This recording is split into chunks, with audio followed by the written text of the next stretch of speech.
What's going on, bros? It's me, DeBoss here with another video for you guys for today.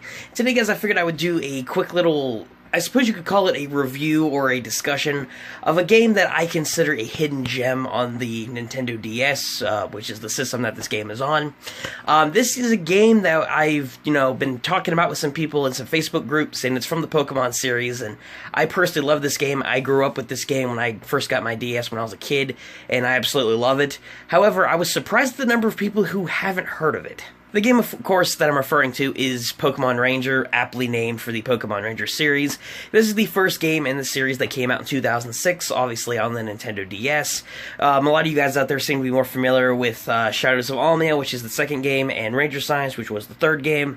But again, when I've talked with people, a lot of people didn't know about this game, which I was surprised about. So I figured for today's video, I would talk with you guys a little bit about my thoughts on the game, and just how much I love it in general, really, because, well, let's be real here. I don't hate the game. I do like it. Now, as far as the game itself goes, story-wise, it's pretty much a standard Pokemon Ranger game. Now, this is the original. It doesn't have all the additional features like the future games had, such as quests. It doesn't have a lot of additional in-depth story content like the other games have had. Not a ton of side stuff like a capture arena or anything like that. I mean, there are capture arenas in the game.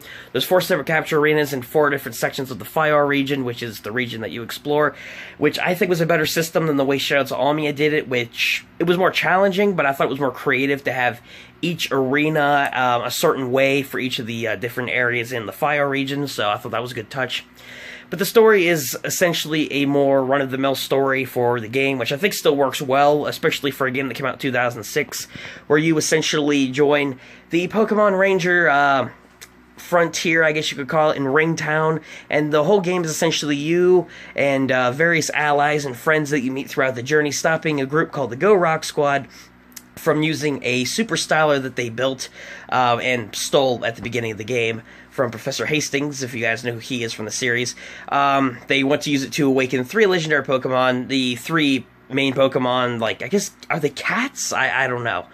Entei, Suicune, and Raikou, and causing natural disasters to destroy the region and rebuild it themselves in their own image to be leaders of it. So, pretty standard story. It doesn't really sound as indifferent as a lot of other Pokemon games, even like Pokemon Trainer games, but I think the story is pretty good. It definitely fits the more simple aesthetic of the game, and as we'll talk about in a second, the gameplay is, again, more simplistic, but it still works for an old game. Now, if you played any Pokemon Ranger game, aside from the additional features that this game doesn't have, like charging up your stylers or drawing signs or any of that stuff, again, this is the first game in the series, so you gotta keep that in mind when looking toward the gameplay. But it's the standard, drawing loops around a Pokemon to catch it, bringing them around with you, using them to clear targets and stuff.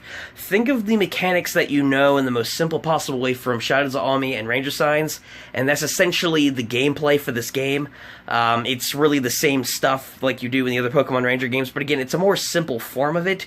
And even though some people, might not want to downgrade if you've never played this game before, I still think that you should, because it's a really unique and fascinating game, and it has some extra features in there that I think are comparable, and I wish they would have done more with future games in the series. This dang freaking game is amazing in a lot of senses, but one of the unique senses that I think has it stand out is it has the RangerNet feature. Now, the RangerNet was used a lot in future games to connect with other people. You could do training missions, you could do other story missions like in Ranger Signs, and it had a lot more functions than what this did, but the difference was it had 3 main missions with it that you could replay over and over again without the use of Wi-Fi, which is useful, and it adds a lot of really great story content after you do the main story. The 3 missions are you get to catch Deoxys, you get to catch Celebi, and you get to go and catch Mew, each with its own unique little storyline. And even in the main game, aside from the RangerNet missions, you also have 3 missions afterwards, which involve the legendary Pokemon Kyogre, Groudon, and Rayquaza,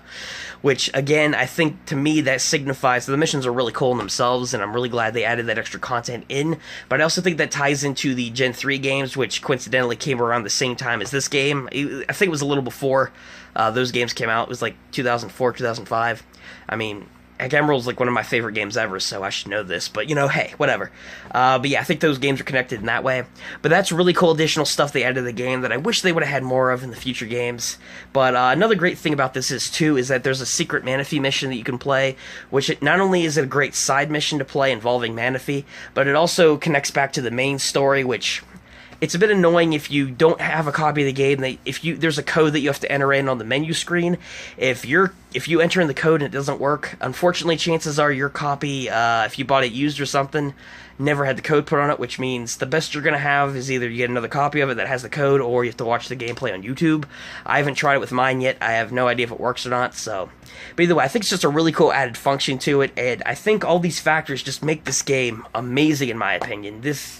Even though, again, it's a more, I guess you could call a watered-down version of the game, of, you know, like, future mechanics they added, this is an awesome classic game, and it does well enough on its own. I love it. Overall, guys, I'm going to give this game, if I had to give it a score, I will give it, to be conservative and not let nostalgia do all the talking for me, I would conservatively give this game an 8.5.